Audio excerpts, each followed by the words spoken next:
Those of you who are on the Gambling Issues International listserv, and you get emails about various new research, and there's a new board that's all about gaming and technology. We post this stuff on Facebook, we send it anywhere we can, and we simply have an open call for presentations and invite people to submit abstracts of presentations that they think would be appropriate for our learning objectives in this conference. As I mentioned this morning, we've been doing this 10 years. We have a lot of history. We have a first today because this is my first YouTube sensation who submitted to, I'm not kidding you, wait a minute, you look him up, who submitted out of the blue. I still don't actually know how he found out about us. He probably told me and I've forgotten. But we are open to every new idea and every great presentation out there, and I assure you, this is really important new information, and it's going to be a great presentation. Have I made you nervous enough? All right. So Cam Adair, my new best friend who knows more about gaming than I'm ever going to want to know. Please welcome him.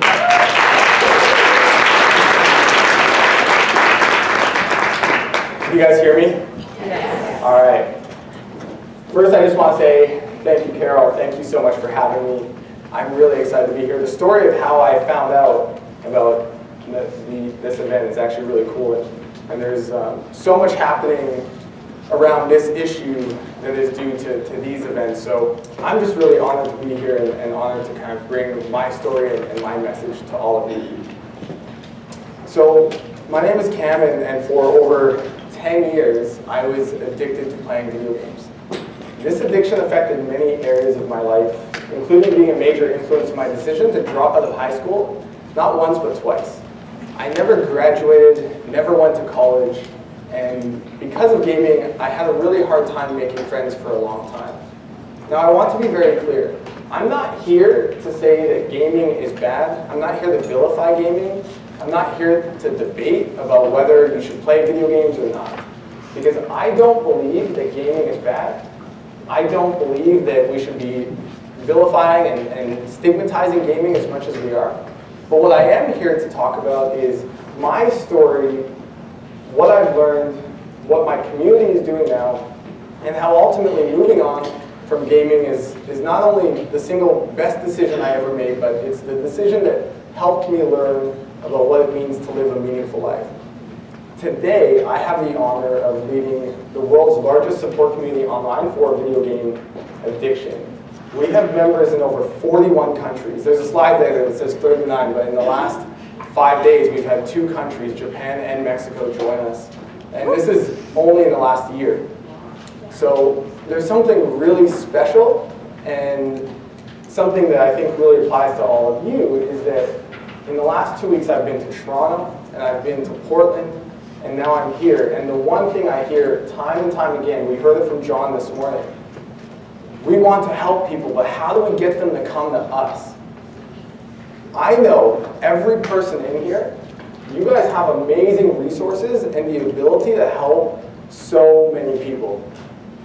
Yet, how do you get people who need help to actually come? I don't have that problem.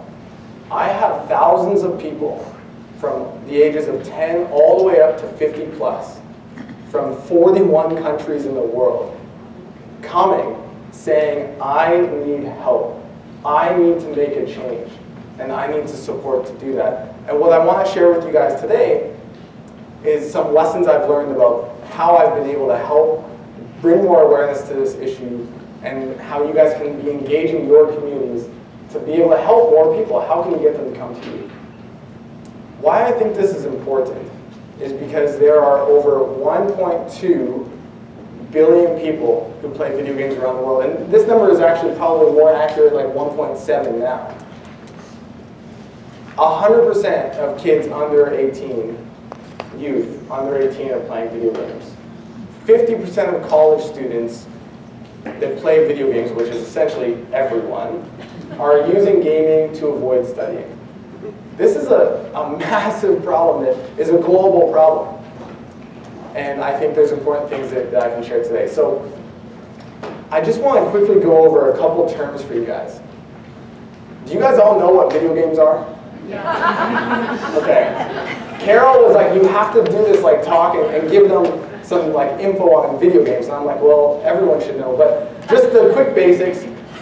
Video games can be played online, offline, on your mobile apps, on your phones, on the computer, laptops. You have the Xbox, the PlayStation, so you can kind of get access to this anywhere. Everyone has access now, and money's not even the barrier anymore, because even if you don't have money, you can play for free. And that's one of the new ways, especially as it applies to gambling, that like companies are getting kids especially. So you can play online, offline. The actual game mechanics aren't actually that important for me, because what I really focus on is understanding why people are playing and what the layers are underneath. And so what I'm going to argue today is that people aren't playing video games just because they're fun. Just like I imagine the people downstairs aren't playing slots just because it's fun. They're playing for very specific reasons. And this is what I found in my experience. So growing up, I was a fairly normal Canadian kid. I went to school, I played hockey, and then I would go home and play video games. I was happy, I was talented, I had friends, everything was fine. But that all changed in the 8th grade, when I began to experience a lot of bullying in my life. Just to give you a couple of quick examples, and I kind of laugh and smirk about this now because it just seems so insane, but in the 8th grade, the fun game to play for the 9th graders was, can we put Cam in a garbage can? So every day at lunch hour, kids would chase me around the school trying to put me in a garbage can. Now, I would do everything I could to ensure this never happened. I would kick and scream and squirm and fight to ensure that never happened, because if it did, I would be completely humiliated. On hockey, things weren't really much better. In Red Deer, Alberta, we played a team one time, and I had 2 hours on the team bus to go back home. And for an hour of that team ride bus back home, I sat at the back being spit on for an entire hour. And what happened was the consequence of being bullied at school and being bullied on my hockey teams was school was no longer fun, and neither was hockey. And the less I went to school and the less I played hockey, the more I played video games. Because that was a place where I could escape. That's a place where I felt more control over my social experience. No one could bully me online, because if they did, I could just block them or mute them or move to a different game, move to a different server. So the less I went to school, the less I played hockey, the more I played video games. And what ended up happening was I actually ended up dropping out of high school. So I dropped out and quit hockey, the game that really meant more than anything to me. I played for 15 years. When I was 18, I was basically living in my parents' basement, playing video games up to 16 hours a day, not going to college like all my friends were. And of course, naturally, my parents were like, if you're not going to school, then you have to get a job. So I got a job. I say got because I actually pretended to have a job for months. Every morning, my dad would pick me up and he'd drop me off at a restaurant where I was a prep cook. As soon as he drove off, I'd walk across the street and catch a bus back home. I'd sneak in through my window and I would go to sleep, because I had been up all night playing video games. My parents worked during the day, so they'd come home at about 3 or 4 p.m. and I would always be waking up because I would say that I was having a nap after work. After a couple of weeks, of course, my parents started saying, like, where's the paycheck? And thankfully, I was genius enough to just kind of say, like, oh, you know, I got fired or I quit, and then I'd get like a new job, and rinse and repeat. My genius found that having a job where I worked at an internet cafe where you would actually play video games was the best idea, because then I could just be working at this internet cafe, and really I was just there playing video games. And so obviously, after like a couple of these things, my parents were just kind of like, okay, do your thing. And unfortunately, and as I'll share in a minute, as much as games allowed me to escape having to deal with my depression or having to deal with my situation, they didn't allow me to fix it. I was able to get away, but it wasn't actually fixing it. So my situation continued to get worse, my depression continued to get worse, until one night when I actually wrote a suicide note. Now, thankfully, I didn't follow through with that, and I'm standing here today. But what that night did inspire in me was that I needed to seek some help. I needed to reach out and actually get some support. So I went home, talked to my father, said, hey, I'm not really doing too well. I need to start seeing someone. And he found a counselor for me. I no longer felt safe with myself. And getting to that point was definitely inspiring for me to look for a counselor. So the deal that the counselor and I made was I either had to get a job and keep it, or I had to go on antidepressants. Now,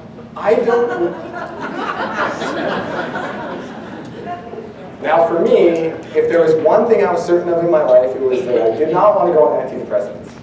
I'm not necessarily against them, but for whatever reason, my 18-year-old self was firmly against that. So I got a job. And what that job gave me was stability. And stability inspired in me this feeling of a second chance. I actually had a second chance to try and change my situation. I had a fresh start. And when I was thinking about this, I realized that I could make this fresh start, this second chance, anything I wanted. Obviously, my life had got completely out of control. But now I had a new opportunity. And for me, that new opportunity, when I thought about, what could my goals be, what could I work on, I realized that social skills were a big thing that I wanted to work on. I never understood why it seemed like 50% of people liked me and 50% didn't. Now, as I've got older, I've realized that's something just called life. It's my one joke. But I wanted to feel more control over it. I didn't like that, I felt like I was a smart kid. I was a talented hockey player. I was able to make the AAA team. And then I'm riding the team bus being spit on. It didn't make sense to me. So I wanted to learn more about how to connect with people. And to do it, I realized I had to start going out to meet people. How else do you improve your social skills but you go talk to people? And so I committed that I was going to go out every single night to nightclubs, sober, keep a journal, I have one in my jacket, and write down the lessons that I was learning. And eventually I started to share these lessons on a blog. I knew that if I was actually going to go out and learn to improve my social skills, I couldn't continue to game. Because if I was gaming, I would just stay home all day long. So I quit cold turkey, and for 11 months, I didn't play a video game. Now, a lot of people ask me, how was that possible? You just quit cold turkey and you did. But for me, I was never home.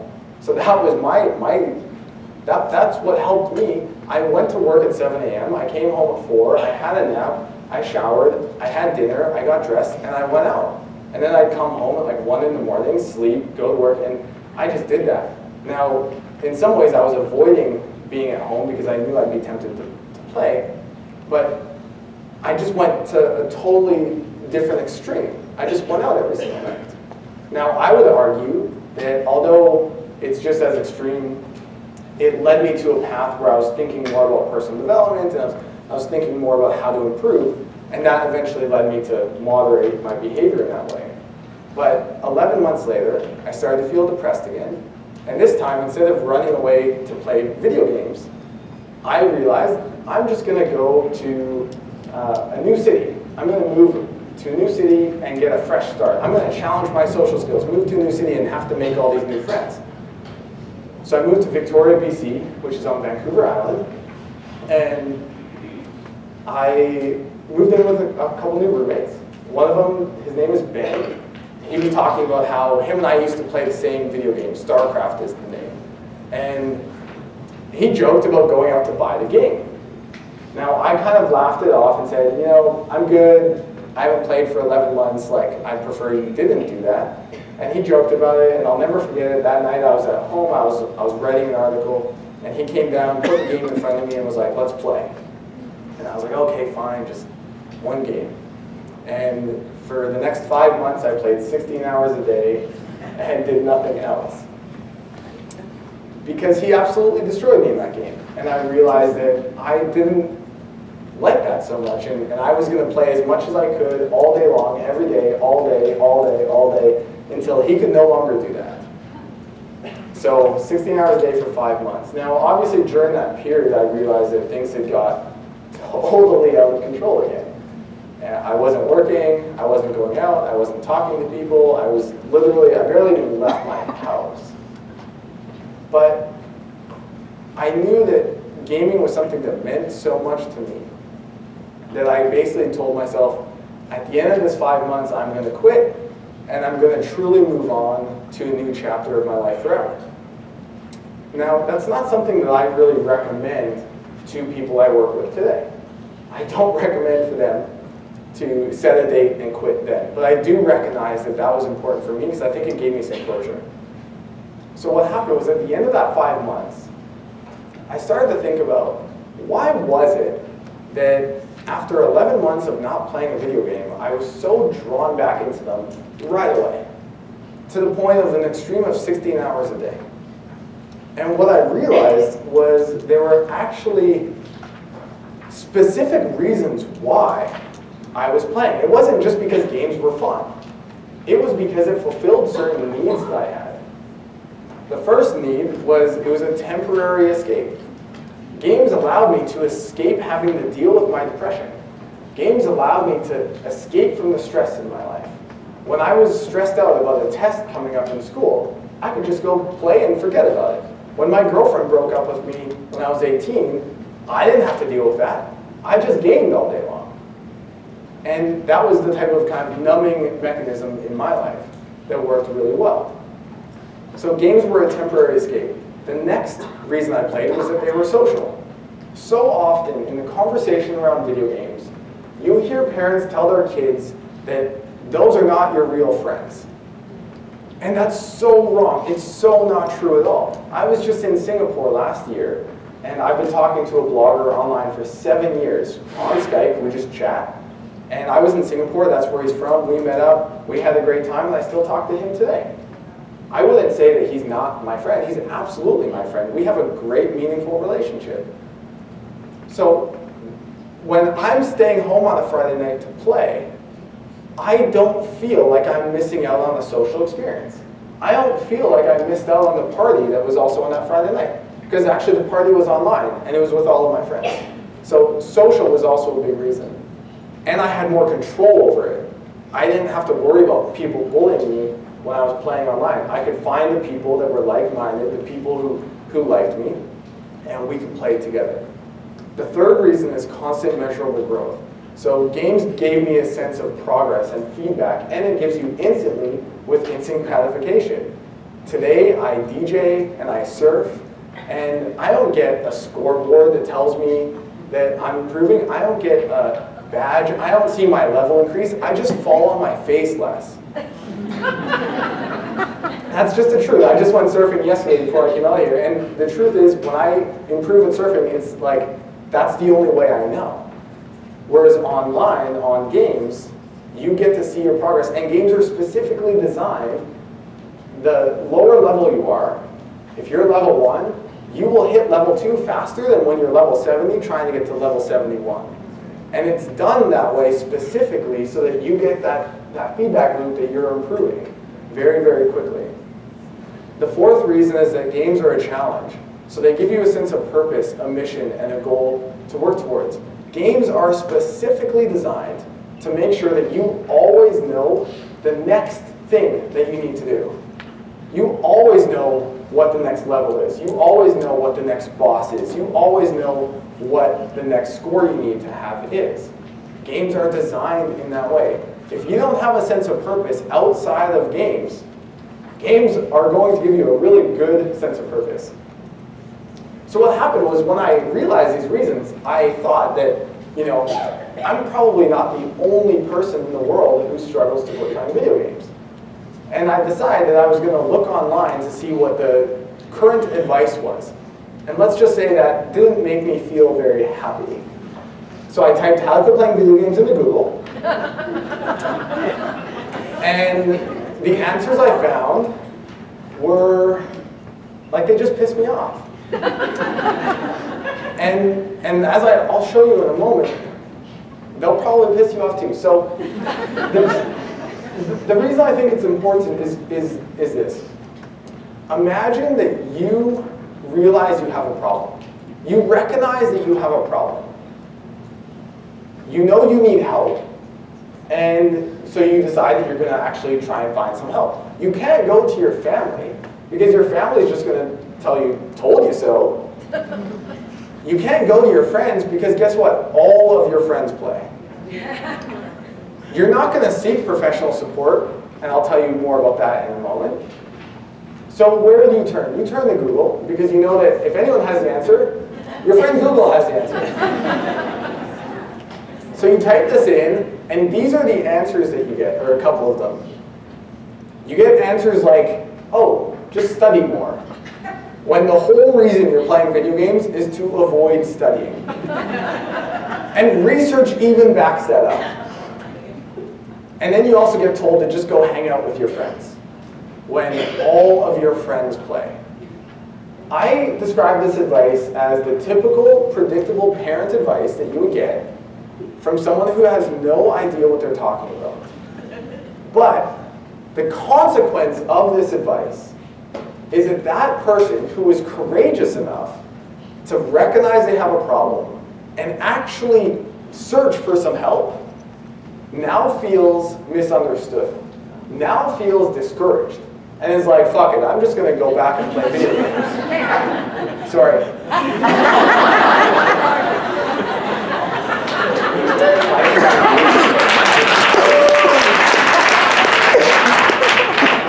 I had to call Carol once and tell her not to watch my latest YouTube video because I might have swore a lot more times than that.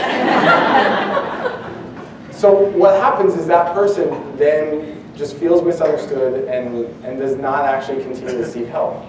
And so what I realized was that I had an opportunity to share my story and to be able to help.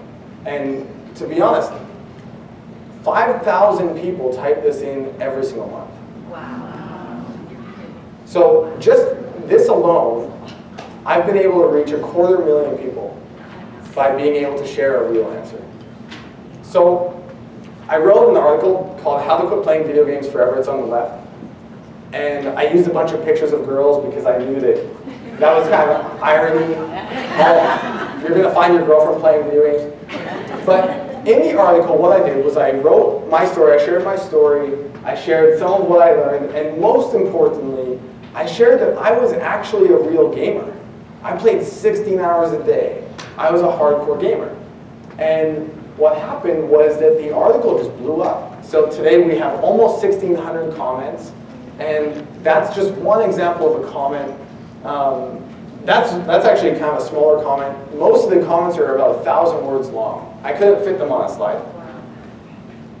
These comments were coming to me every single day, and they were coming from kids as young as 10, 11, 12 years old, all the way up to 50 plus. Everything in between, including kids, college kids, husbands, wives of husbands who play, who are neglecting their kids, everything. And what they shared was their own story. They shared, wow, you actually understand me. I didn't vet this comment, so I hope it's okay. But what they were doing was they were sharing their own story. And what really spoke to me was the kids that were 12 years old. Every time I see a 12-year-old, it blows my mind that that is a kid who's searching Google for this answer and then writing a 1,000-word essay. At school, their teacher can't even get them to write 3 paragraphs. And here they are, reading a 6-page rant, it's more of a rant, leaving a 1,000-word comment, and then emailing the author to ask for help. And they're 12, and everything in between. And so what happened was, every time a 12-year-old reached out to me, I always responded. If you get an email from a 12-year-old, you're not just going to be like, too busy. You're always going to respond. So I always responded, and the article just continued to take off. The article eventually turned into a TEDx talk. That had a huge response. And what I realized was that there was such a big problem here. And outside of this article and the TEDx talk, there was virtually nothing else on the subject that was available online that people actually resonated with. there was some stuff on how to tell if you're addicted to video games, or like how to tell if your kid is addicted to video games, and I just think a lot of that is garbage, but it's stuff that people don't actually resonate with, and that's a big part of what I'm going to try and share later. So what I did was, last year I realized that if people were resonating with me, and people were actually getting help, then I should do something more. They deserved better than just one article and one video. And so I launched Game Quitters, gamequitters.com, and I learned that there were a couple things I wanted to kind of keep in mind for them. So I realized that they needed community, they needed tools and resources, and they needed empathy. How I would describe these is, with community, when you tell a kid to quit playing video games, here's what you're actually telling him. You're telling him to no longer have anything to do in his free time, because that's how he spends all of his free time. You're telling him to be bored all day long because he has no other hobbies. You're telling him to lose all of his friends because all of his friends play, and most of his schoolmates and everyone else as well. And you're telling him that he now magically has to figure this out all on his own. And so what I found was, from my article, a lot of the comments were like, wow, now I understand why I play. Now I realize I can do something else. I can find those needs in other activities. I can join martial arts, and that's a social thing. Or, I can start learning programming, and I can see my progress in that. And just by the basic understanding of that they were gaming not just for specific reasons, or they were gaming for specific reasons, not just because it was fun, they responded really well. So community, that was a big part. Resources were a big part, and empathy. They actually needed to know that I understood them. And that's where, when that advice doesn't resonate with them, it creates disconnection, and you lose them, even though they're seeking help. Now, this wasn't enough. And if there's one thing that I would really try and share with you guys here today, I think the most important thing I did was I realized that I had to make it fun and cool and accessible. And unfortunately, when we think of mental health and addiction and treatment, we think of things that are bland, boring, and sterile. It's just the truth. And what I think is really, and I think this is a really important lesson, because again, if we come back, every person in this room, you guys know treatment better than I do. You guys know research better than I do. You guys do killer work, really great work. If someone had the honor of working with you, you would truly be able to help change their lives. That's why you guys are here. But if they don't connect with you and they don't come and feel like you actually get them, then they're not going to come and you're not going to be able to help. And I think so often when you think about just mental health and addiction, it's unfortunately very much like that. And just go look at all the websites. It's just very much like you're going to a doctor's office. And that's one of the most important lessons I think that I can share, and why I think I've had the success in at least bringing awareness and community engagement that I have. So we launched a couple things. On the top right is my YouTube channel. And I launched YouTube because that's where gamers are. Over 100 million people watch Twitch, which is kind of the YouTube of gaming, every single month. 100 million. So I went to where they were. They're on YouTube. They're watching people play video games. I know it sounds like a crazy idea, but that's what they do. So I went on YouTube and I launched a channel. Today we have 65 videos that literally answer like every question possible that I've ever got. And a lot of people on YouTube were able to find the channel. I'll show a video here in a second. On the bottom right is our forum. So this is where people go and they start the journal, and they're able to share a journal and share, there was just a workshop on journaling. So they're able to share and meet other like-minded people, meet other gamers like them.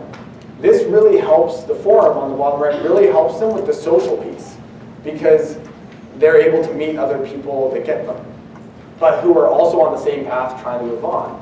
I'll share some stats in a second. On the left is Respawn, which is kind of a guide and a video course that I launched that is the price of an average video game. It's $47. And for gamers, if they're looking for some help, they can purchase that. My vision for that is to be an app eventually where they're able to kind of go in, and I would prefer it to be free. That's what sustains our, just the website alone right now. So I guess I'll share a video. This is just a really short clip. A couple things. Oh, I pressed play. So even with the music, you know, I tried to keep it fun, and so I hope that you guys hear that. Hey, what's up guys? Cam here, and today I'm coming at you from San Diego, California, and on today's episode, I'm going to share a distinction that you need to make when you go to quit playing video games. And that distinction is this: are you having fun playing games, or are you happy? So often, okay, cool. we play video games, So from reading all of these guys who are sharing online, one of the things that I hear them talk about all the time is that they have so much fun playing video games.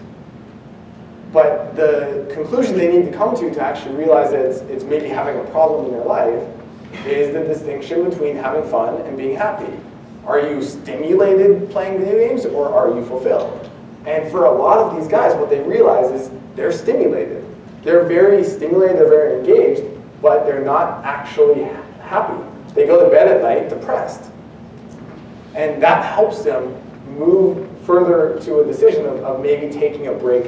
I recommend 90 days of abstinence, and for me, part of that is to just give them something very tangible, something that allows them to work towards it, and instead of telling them that they have to quit playing video games forever, because for them, gaming has been such a meaningful experience in their life, and it's such a core piece of their identity, that if I tell them they have to quit forever, they get to a point where they're just not going to make that decision, versus 90 days, they now get to experience what life looks like without games.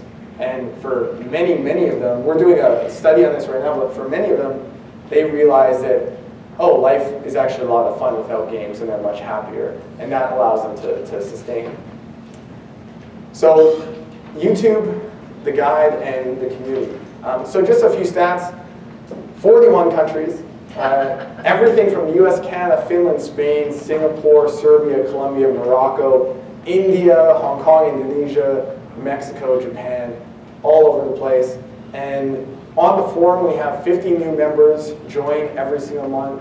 We have between 1,000 and 1,500 new posts every month. And then on Reddit, and again, you know, YouTube is one place where they hang out, and then on Reddit they hang out. So I'm the moderator of a forum on Reddit called Stop Gaming, and we have 17,000 unique visitors every month. And over the last 5 months, that number has increased by 42%, and I attribute that to YouTube. So that's 17,000 people that are at least lurking, which is a term for they're not actually engaged, or they're just passively reading. But in the gaming community especially, to get them to actually start talking and participating takes a bit more effort. The unfortunate part is that we're only scratching the surface here. So there's a bunch of different research, but I basically estimate that there are at least a few million kids that are potential or problematic gamers. And this ranges from all over the world. Right now, like, anyone under 18 is playing. And so what I see happening, and the largest demographic I have is kids 18 to 26. So what's happening there? They're going to college. In high school, they're able to get away with it. And as soon as they get to college, they realize they're starting to have problems. Their grades are dropping, etc. So for me, the fact that like 99% of youth under 18 are playing video games, that to me signals that a larger percentage of people who then get to college are going to experience problems. With VR and things like that, this is only coming and getting even worse. And so I estimate there are at least 10 million kids worldwide, and right now we're reaching 20,000. So my goal in the next 3 years, I just set this a couple days ago, is to reach those 10 million. And to do it, we're doing a couple things. So first, we're doing the largest maladaptive gaming study in the world, partnered with Dr. Daniel King. For me, I'm not just trying to hit the awareness and hit community engagement. I'm trying to also show these guys this is backed in research. And there's certain gaps in the gaming addiction research that currently exist. One of them is small sample sizes. So the benefit of having 5,000 gamers in my community every single month is we can use that, we can leverage that to do some studies. So we're trying to show a quality of life impact in a quantified way through a study, bringing more awareness to reach more people that need it, and resources for parents. So right now, if you're a gamer and you want help, you can check out my YouTube, you can check out the video course, you can message me and I'll respond personally. You can get help. If you're a parent, there's nothing. And that is one of the next steps, is really creating really good, high-quality resources for parents, which I'm not necessarily sure if I can do that, and I definitely need help. So we need your help to reach those 10 million, and you guys can email me or hit me up on Twitter, but for me, what I think is important, especially as we talk about the gambling and gaming, is these worlds are colliding, and the lines are very blurry, and I think there's a lot that we can learn from each of our sectors to be able to help people get the help that they need, especially when it comes to community engagement and awareness. And that's what I hope that you guys are able to take away from me today. And from traveling to these events, I know there's probably going to be a bunch of questions, so I'd love to take those. And it's late in the day and I'm tired, so I'm going to ask y'all to come to the microphone. Okay? This is a very rare opportunity. We hear this subject come up often. So please come and ask questions. You've already heard it in the first slide, so I don't think there's anything he's afraid to tell you. I feel so bad about that. I tried so hard. Hi, Karen. That was a great presentation. Can you hear me? Does everybody hear me? Thank you for a great presentation. I have a question for you. You're now seeing a lot of the same casino games that we see in the casinos being adapted for online play, for fun online play. Do you see a lot of gamers migrate to the gambling games online? Yeah, so that's a question I get. I don't see it reported a lot. I do have a certain number of people who join the community who say that gambling has been a big problem, as well with gaming. So I haven't seen it personally translate that way, but what I do think is an area of concern is that because the line between gaming and gambling is getting very blurry, for example, in Counter-Strike Global Offensive right now, you can bet on matches and you win in-app rewards or in-game rewards, and then you can then sell those for real money. So that technically is very close to gambling. But I would tell you that the 15-year-old kid that I know posted yesterday about how he needed to sell all his skins would not see that as gambling. So I don't see it reported a lot, but I do think that those are some areas of concern that we definitely need to be aware of. Also, I just have to know, what were your favorite games? Yeah, so I played Counter-Strike 1.6, World of Warcraft, StarCraft, and then Dota at the end. I'm like old when it comes to games now. Most of the games now are no longer like that. Yeah, World of Warcraft was a real big deal for us. Thank you. Hi, Cameron. Thank you. What a great presentation. You may not have this information, however, I'm going to ask anyway. Do you know where us counselors can get training to treat gaming addiction? I have no idea. Darn it. Yes, no idea. I only meet a handful of counselors who are even prepared to deal with this, and I meet a lot who are not. But I'm sure there's some information somewhere.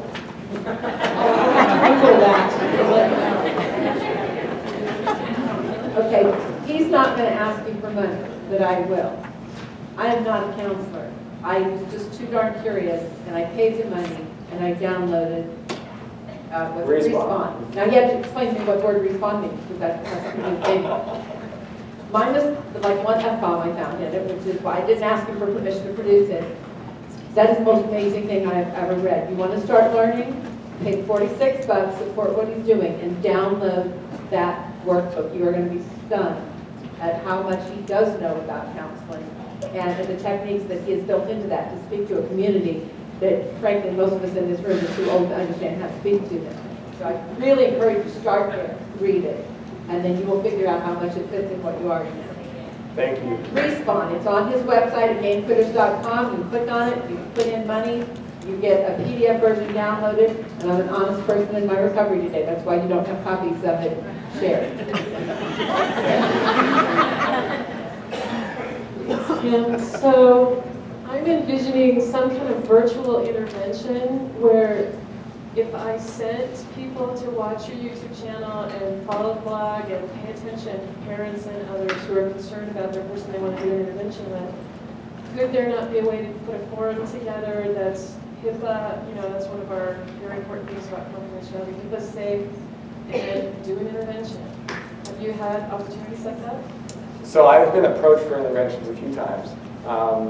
For me, one of the things, and I know this translates to just addiction in general, especially gamers. I think gamers have a very specific personality that in intervention type stuff, I found just such a positive response from when they're able to learn about why they're doing what they're doing. So one of the things I'm really trying to do right now is try to identify or create some sort of content, videos, campaign, whatever it is, that won't make gamers so defensive right off the top. When I go speak at colleges, the very first, even I did it today, the very first thing I did was say, not here to vilify gaming. I have to, because as soon as they think that you're against gaming, they're no longer going to pay attention to you. And so I think especially in gaming, because it's stigmatized so much, you're wasting your potential, you're lazy, as if someone who spends 16 hours a day doing something could be lazy. You're lazy, you're wasting your potential, you're a loser, all this stuff. What happens is that gaming becomes their safe community. And for them, as soon as you suggest that maybe gaming isn't something you should be doing, just their defenses are through the roof. So I'm not sure about a virtual intervention, but I do think that there's an opportunity to put together some resources that would not alienate them, but would help them identify some more things that are going on. Thank you. My second thought was that the parents, as Carol suggested, need to read and learn, and perhaps just working with the parents and the children together to read and learn, that would be a great start. Thank you. I'll comment on that quickly because there's a YouTube comment on my TEDx video by a girl named Caitlin. Caitlin is 12 years old, and she asked me, why should I listen to my mom who wants me to quit playing video games when my mom watches 8 hours of TV a night? So I think I totally agree that it does come down to the parents have to, first of all, be a good role model for their kids. And unfortunately, what I'm seeing is kids start gaming when they're 2, 3, 4, 5 years old now, especially with iPads. And what happens is they've actually just never had other hobbies. So it's not just that they love gaming, it's that they literally have never had other hobbies. And they've never thought of like, oh, I should join martial arts or go rock climbing or learn programming or anything else. They've just never had that. What would you suggest to those of us with young children or grandchildren to just not allow it in the home at all or limit it? And I ask that because I've justified in my head 7-year-old, very active, but oh, let him do it for 15 minutes. Well, I don't let him smoke marijuana for 15 minutes. So I'm not sure where that's coming from in my head, but Yeah. What I recommend is less exposure less consistently. So for me, and we didn't touch on this, and John talked about this morning, but there's a huge, so I talked about the environmental components, I talked about how it's fulfilling certain needs. There's another side of this, which is how the brain interacts with gaming and the hyper-stimulation that you get. And so part of my concern when people or kids are playing for 3, 4, 5 hours a night is that those are 3, 4, 5 hours where they're being exposed to that level of stimulation that you don't get in this room. as much as my presentation might be interesting, compared to a video game, it's super boring. And that level of stimulation is different, and the more your brain gets accustomed to that, the harder it is, right? So for me, what I recommend is 30 minutes every day is much better than 4 hours on a Saturday or 6 hours after school. Keep it like less is really more important to me.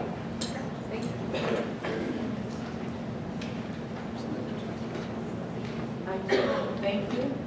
I'm impressed, I'm amazed, and I don't think there's anyone better to help lead a clinical field in how to address parents, how to address this from a clinical perspective. The other thing is I learned that I may rewrite stages of change and move it from contemplation to lurking. And I would like to see what others can develop from that. So please continue your work, and thank you. Thank you. I really appreciated your lesson today too, and you're very engaging. I also wanted to know just a little bit, like, did your parents know you were being bullied? And were, you know, like, how did your family interactions, like, support it or discourage it? You know, I'm just curious, like, about that. Because so much of addictions also has to do with attachment and feeling secure. Yeah, I'll touch on my parents. So first I'll say I'm seriously top 1% of most blessed people in the world to have amazing parents.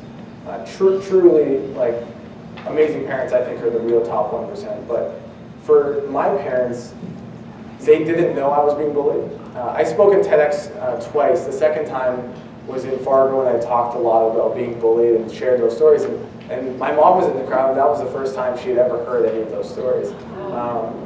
After the hockey incident, my dad drove me and a teammate home, and we dropped the teammate off, and as soon as we dropped the teammate off, I was like hysterical, crying, hysterical. And he obviously had no idea what was going on, and I certainly would not talk about it. So my parents really did not know too much. My parents knew I was gaming a lot, and you know, obviously when I dropped out of high school, my parents weren't stoked. But for them, you know, I'm a bit of that personality where, like, I didn't even consider what they thought. For me, I was dropping out of high school, I wasn't going to college, and that was it.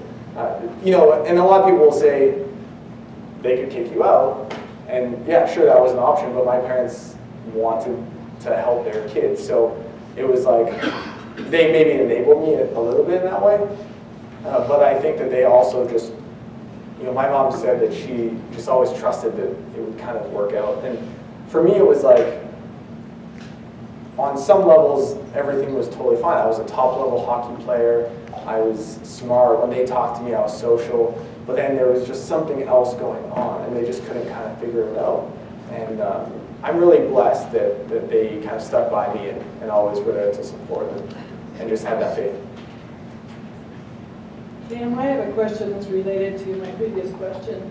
I mentioned to you that a lot of big gaming companies are now offering for-fun gambling games.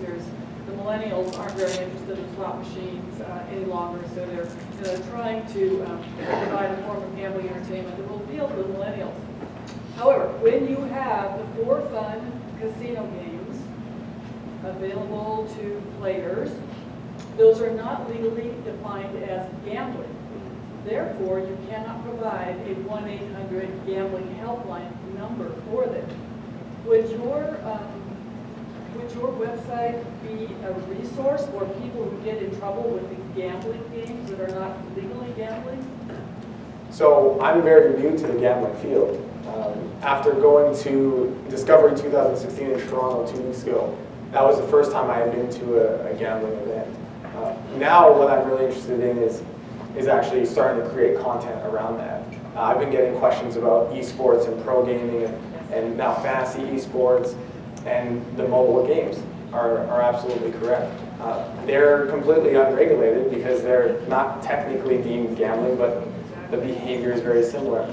So for me, the resources I share, what I kind of share is the topic might be video games, but it applies to anything. It really does apply to anything, and for me, I'm trying to reach people around the topic of gaming, but I am looking at now, from being at a couple of these conferences, moving more into that space. Great, thank you so much. Hi, I'm just curious to know whether you went back to school and if there's any field of academic study that you feel is supported, can support your work. Yes, I never went to college. Do you did you have some? Okay. No, Yeah, so, it's just a question. I was just curious about that, to know if there's any, if you have plans like that, or if you don't feel like you need to. yeah. Or if you're just, because these days there's a lot of entrepreneurs and people that are doing exciting things that have chosen to not pursue academics. Yeah, so support that. for me, I never went to college. When I was 20 was around, so once I had recovered, I just started my own company. And that was around a personal development company, and I had that for 5 years. And that was a really interesting journey. At the time, during those 5 years, like, you could not have even, I would have never even entertained the thought of going back to college. I was definitely on that, like, college sucks, like, no way ever. I'm not like that anymore, but I took 2 years off to travel, try and figure out kind of what I wanted to do next. And this issue just kept coming back, coming back, coming back. And so I decided to launch something last year. I'm at a point now where I think the best that I can offer is trying to partner with people who do have that. So I'm a bit concerned personally about the amount of time and energy it would take me to go back to school at this point, and what that would take away from my ability to work and help people. So what I'm doing is, I'm partnering with like Dr. Daniel King right now out of Australia, a professor out of Australia. He worked with Dr. Mark Griffiths, who's a very highly respected researcher in this field. And I'm leaning on his expertise to understand how to put a study together and leverage that. Whereas I think for me, I can come and speak. I can make a YouTube video. I can connect with these gamers. I really encourage you guys, if there's something that you do, YouTube is great, but go on the forum and just click on the journals and just read some of them. Because it's amazing to just see what people are sharing and how they're interacting, and just the kind of encouragement and positivity that's there. So I feel like I have an amazing skill at being able to help them in that way. And I can lean on other people who have been to school. Thank you. Yeah. Maybe it's something.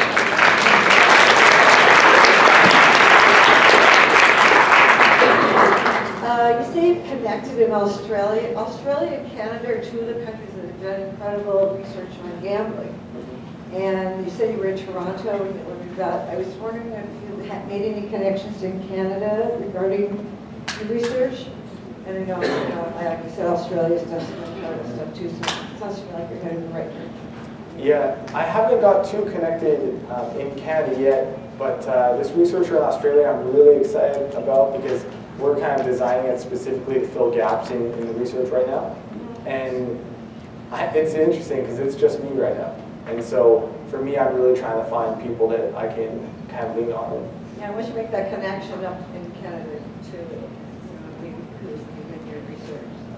Thank you. Good luck to you. Thank you. Good thing you're doing.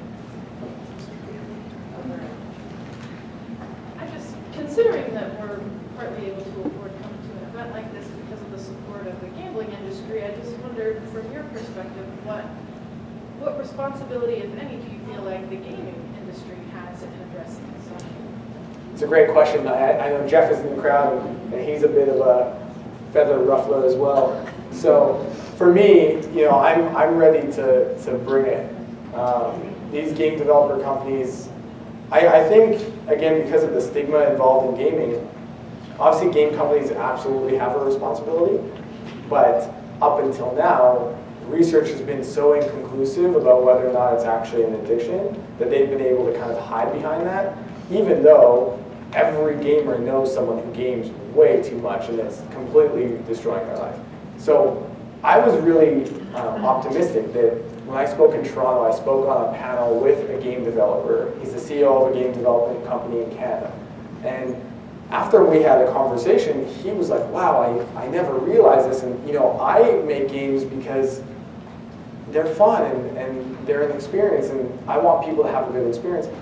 To know that they could be contributing to an addiction, that's not what I want to do. And so I'm optimistic that we're going to be able to maybe work together, and we've talked about partnering with Dr. Mark Griffiths to be able to maybe do some sort of study of, is there a self-assessment that pops up after a certain number of hours or something like that, that could show just positive results for keeping the amount of people who turn into like problematic gamers or addicts low, and keep everyone else who wants to game having fun. So I'm excited about that potential as a case study to then bring it to game developer conference and things like that to actually say, hey, look, research has shifted, and you guys now have an opportunity to either get on the positive side ahead of the game or be forced at some point through government regulation to have no choice but to have to be involved.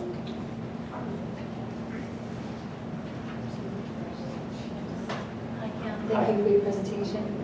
I was wondering if people that do stop gaming have reported to you any side effects that would mimic withdrawal symptoms, and I was particularly concerned about that in children. So if parents discover that the child is spending all of these hours on their pullet, what are they noticing in the child about what that would be along the lines of withdrawal ability? Are they frustration? Like, are they fighting the parents to get to this game again? Have you gotten any reports on that? Yeah, so I read every journal that's posted on that forum, so I feel pretty good about it. But what happens is, in the DSM right now, withdrawals would be described as things like mood swings, irritability, things like that. Dr. Daniel Kim just published a study on cravings, and he found that people reported withdrawals not so much along the line of mood swings, but more of boredom and a lack of mental stimulation. So for me, that is 100% of what I've seen, is the withdrawals that they're having are boredom and a lack of mental stimulation. They're like, I want to be stimulated. So I don't see so much the mood swings. I do see a lot of anxiety. I do see a lot of depression. I do see a lot of social anxiety, but not so much like the irritability. Although when I was in high school, we went to a family trip to Europe, and I could have not cared less to be in Europe. I would have rather been home playing video games. Understood. Okay, and has the information that you've gathered been broken down into age groups so that they can see the similarities and differences between what people are experiencing, how they're reporting? Because people are coming with different coping skills at different ages, so they've got capacity at certain ages to modulate their behaviors. Have you broken that down at all? Not yet, but it's something that I really want to do. Well, I certainly hope so, young man. I wish you the best of luck. Thank you. And congratulations for doing so good. Thank you. I appreciate it.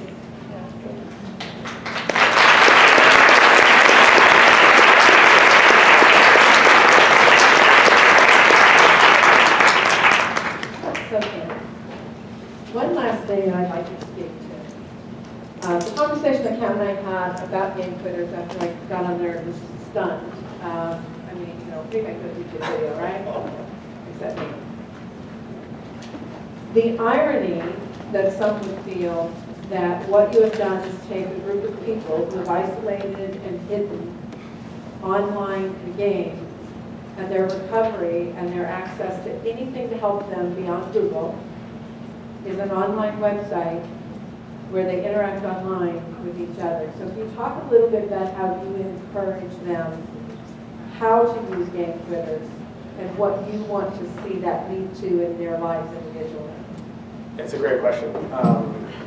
It's also one I struggle with because I get so, I love this community so much. And so I'll answer it in kind of two parts. The first is that with the whole community, the encouragement, which the encouragement just generally is encouragement they've never had. The truth is that most of these people who are joining the community have never had someone actually believe in them. They've never actually had someone say, you can live a great life, you can go for it. And that's a lot of what we try to cultivate culturally in the community. But so much of what we talk about is go outside, go meet people, go make friends, go join meetup groups, go do these things. I'm working with a guy right now, and you know, 2 months ago, or 6 months ago, I guess, he was gaming. And 2 months ago, he barely had any friends and had never really gone on a date. And now he's going on dates and he's hanging out with friends, and he just put together a bonfire with 30 people, and like he's living like a real life video game. So that's a lot of what we suggest. But then the online community is there as a means of being able to reflect and share and post goals and have some degree of accountability. So it is very much encouraged to be offline, especially during the day, and then to use the community in a healthy way. Just recently, so on the forum, we have members who, for 6 months, have been posting every single day what their day looked like. And just recently, there was a member named Tom. Tom had 2 kids, a wife. He lived in the Netherlands, and he was gaming. He was like, he had no relationship with his kids. So he decided to quit and started looking to improve that. And then just about 2 weeks ago, Tom had just come back from a vacation in Thailand where, you know, every day he's reporting like, wow, I have a great relationship with my kids, we're playing, we're having fun, all of this. And Tom posted and said, I think it was, I don't know what day it was, maybe day 156 or something, and he posted about how it was time to move on and how he had fully recovered, he felt really great about where he was at, and it was time for closure and to just move on with his life and to move forward. And for me, a part of me is sad because Tom was such a great member of our community. I loved reading his journals. I loved being a part of his day. And I'm also so proud of Tom and how he's been able to move forward and what that looks like, you know, in his life. There's another member named Joe, and Joe had a newborn daughter, and he realized that his daughter every day was calling for his wife, and he would cry, or she would cry and cry and cry every time that Tom was, or Joe was in charge of taking care of her. And for him that hurt, because he realized he actually wanted a relationship with his daughter. And he decided to quit gaming, and 6 months later he's posting saying, like, we went to the zoo and we were smiling, and that's really amazing. And Joe today does not post on the forum. And I miss Joe. Joe was a great member of our community. He was such a great positive force. But I know that Joe now is living his life and he's with his family, and that we did our job. So for me, we do encourage it, but I also think that it has a very positive, it can be a very positive force in their life to continue living a great life. Because to quit gaming is only step 1. Everything else in your life is step 2, and for us, we really try to cultivate what it means to live a meaningful life. Well, I couldn't end any better than with that. To create an online support community and to have the good sense to realize that the purpose of treatment and support is to learn how to live life with people you trust, and if you go outside of that group, you learn how to live life in the real world. So 50% of the people like us, 50% don't. So, one last